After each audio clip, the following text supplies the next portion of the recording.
तज़फ़्फ़ुफ़ का एक नुक्ता।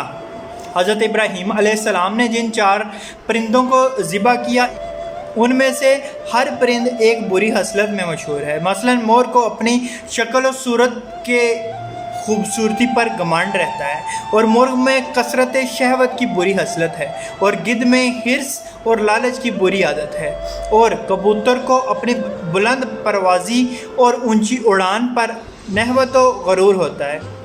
तो इन 4 परिंदों के ज़िबा करने से इन 4 हसलतों को ज़िबा करने की तरफ इशारा है कि 4 परिंद ज़िबा किए गए तो हज़रत इब्राहीम अलैहिस्सलाम को मुर्दों के ज़िंदा होने का मंज़र नज़र आया, और इनके दिल में नूर इत्मीनान की तजल्ली हुई, जिसकी बदौलत इन्हें नफ्स मुतमइन्ना की दौलत नसीब हो गई।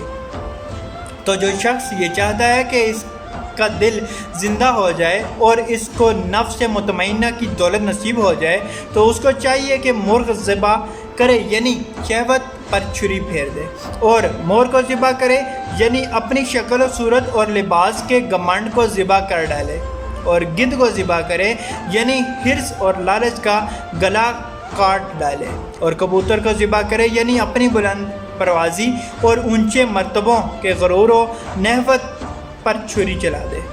अगर कोई इन 4 बुरी हसलतों को ज़िबा कर डालेगा तो इंशाअल्लाह वो अपने दिल के ज़िंदा होने का मंज़र अपनी आँखों से देख लेगा, और उसको नफ्स मुतमइन्ना की सरफराजी का शर्फ हासिल हो जाएगा।